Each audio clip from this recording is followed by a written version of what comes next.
There are these moments in life where a single sentence can just split your world wide open. When the story everyone's been telling themselves finally falls apart, and the truth, for the very first time, kind of steps out into the light. Well, for one family, that moment came on an Easter Sunday, right in the middle of dinner. And that was it. That was the line. An 81-year-old grandmother says it, calm as can be, just setting down her fork. And boom. Years of unspoken family rules, all that carefully kept silence, just shattered. Every conversation stopped cold, and all eyes turned to a sister who had pretty much spent her entire life living in her brother's shadow. Because to really get why that one question was such a bombshell, you have to understand the story that came before it. A story that, according to the family, was never even supposed to be about Mara at all. So the Reyes household? It was less like a family and more like a solar system. And right at the center, burning super bright, was the older brother, Evan. He was the prodigy, right? The local legend, the boy genius who was always destined for something great. And the rest of the family? Well, they were just planets, happily spinning in his orbit. This slide, it lays out that solar system perfectly. On one side, you've got Evan, the Caltech computer science whiz whose first webpage was literally framed and hung on the living room wall. And on the other side, Mara, the Stanford behavioral analytics student whose debate trophy was just kind of sitting on her dresser collecting dust. He was the founder in real tech, and she, well, in his own words, she was just the PowerPoint person. Ouch. but here's the thing. While her family just saw her as the quiet one who did marketing stuff, Mara was busy building a serious career in strategic planning, a career that led her, now a director at this powerhouse called Helodine Labs, to a totally routine scouting report for potential company acquisitions. And that's when she saw it.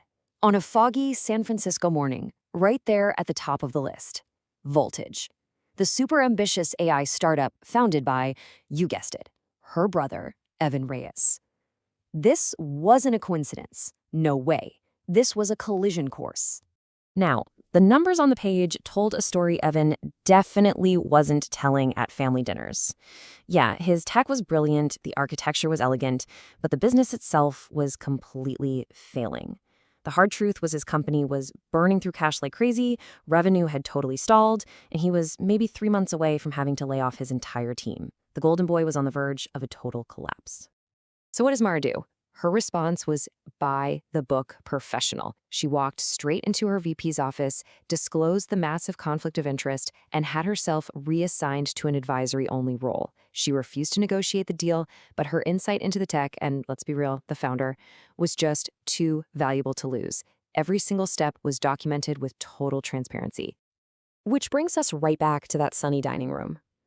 Evan had just cracked some joke about how not everyone can handle a real career in tech. And that's when his grandmother looks straight at Mara and drops the question that started this whole thing. When Evan kind of laughed it off, saying she was just in strategy marketing, Mara answered him, no emotion, just a quiet, simple fact about her actual job title. A title she'd had for years that nobody in her family had ever really bothered to understand. And you could just feel the ground shifting under that dinner table. So this is Evan's accusation, his voice all tight with shock and betrayal. See, in his world, his little sister, the one he'd always dismissed, couldn't possibly be in a position of real power. It had to be some kind of trick, some kind of manipulation. He felt completely ambushed. And then, Grandma just delivered the final word. It landed like a judge's gavel, cutting through all the tension, all the years of family history, with this devastating clarity. It wasn't pity. It wasn't a trick. It was competence. And this was Mara's moment, not with anger, but with this weary firmness of a truth that she had held back her entire life. She finally laid out the difference between them. Yeah, he builds things, but he doesn't listen. Helenite didn't save his ego, it saved his ideas, because his ideas were good, even if his business plan absolutely wasn't. Evan stormed out, totally humiliated.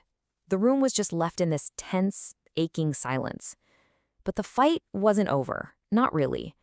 The real conversation, the one that was actually going to change things, was about to happen out on the front porch. Out on that porch, away from everyone's eyes, The old dynamic finally shattered for good. He asked her why she never spoke up, and she admitted that keeping the peace had just always seemed easier than fighting for her own space. He asked if she saved him, and she drew a line in the sand. I saved your work, not your pride. And when he finally muttered, "Now I work for you," she corrected him one last time. "You work with us." Look, what happened next wasn't some magic overnight fix. It was a slow, real repair. It started with an apology from Evan, not just to Mara, but to the entire family. It continued at work, where that old rivalry slowly, awkwardly turned into collaboration. And finally, you could see it at home, where for the first time, her parents started asking Mara about her job first. Months later, after they nailed their first joint presentation at Helodyne, Evan nudged her backstage with a grin. And this joke, unlike all the old ones, it wasn't a jab. It was an admission. It was respect, just wrapped up in the language they'd known their whole lives. And in the end, that was the real takeaway. For Mara, the acquisition of Voltage was never the biggest prize. Her greatest achievement wasn't some strategic win or a product launch. It was rebuilding her relationship with her brother, grounding it not in the silence they'd always lived in, but in the difficult, necessary truth. So it kind of leaves us all with this question to chew on. How often do we choose silence and just call it peace? This whole story is a reminder that sometimes you have to let the truth break everything wide open so something honest finally has a chance to grow in its place.